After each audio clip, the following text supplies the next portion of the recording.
Hello everyone. Unfortunately, I missed my flight today, so I'm going to have to take one tomorrow, which means that I'm going to miss class with all you lovely people.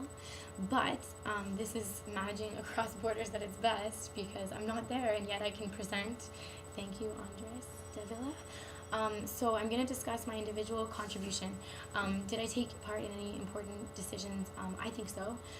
Early on in the game, with the USA board, I really stressed I purchased the initial railroad, and it gave us a lot of connections in terms of other players and things of the like, and power, because it's an expensive one, especially once you have two or more.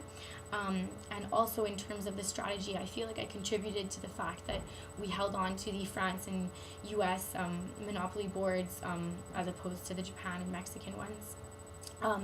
Did I experience conflict, communication problems, or ambiguous situations? I most certainly did. I definitely experienced miscommunication problems between members of sitting at the board game because it was so fast-paced, and everyone is obviously inherently different languages, so it was a little bit tough because I wanted to go very quickly by the end because I was getting competitive. So that's probably a communication problem. Also conflict, yes, definitely. At one point we were on the France board, and one of the Jimena let me know that one of the players that were previously there owed us 90,000 francs because they landed on our property and decided not to pay because the whistle blew. So obviously I was very intent on getting that back.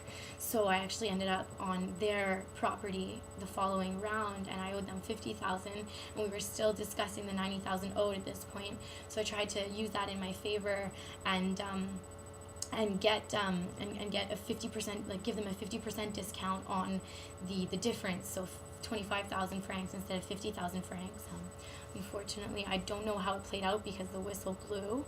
And then subsequently, there was also another issue on the Japanese board because everything was in a different language, and I thought we could open it. I don't know why. So I actually knew what the chance card was when someone took it, and it was to pay everyone 50 yen.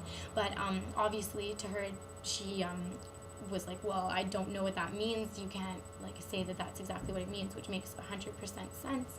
And unfortunately, I didn't get the 50 yen because we just chalked it up to the fact that there was no translator.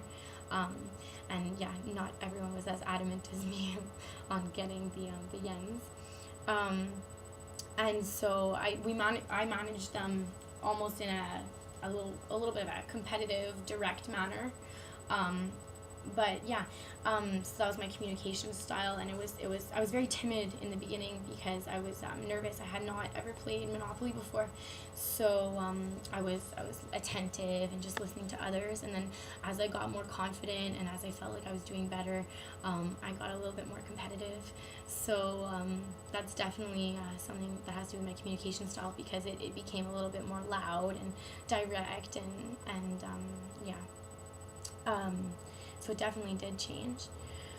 Also, when I was told to switch boards and go into another one, I was the only one who wasn't there anymore, so they already had a little bit of a dynamic, and I found that actually affected me a lot. I was again a bit more timid. It seems as though I'm only extra competitive when I'm at least a little bit comfortable. So that's interesting. And to evaluate my performance, the good and bad aspects, well, like I said, I really didn't let people get away with anything. So personally, I think that's a good aspect, but it's also a bad aspect because it kind of dragged on the game a little bit longer and could have had more moves done and whatnot. So there's that. I'm definitely a good negotiator, I feel. That's one of my good aspects because I was able to get to communicate with most people and to figure out common ground where we're both winning.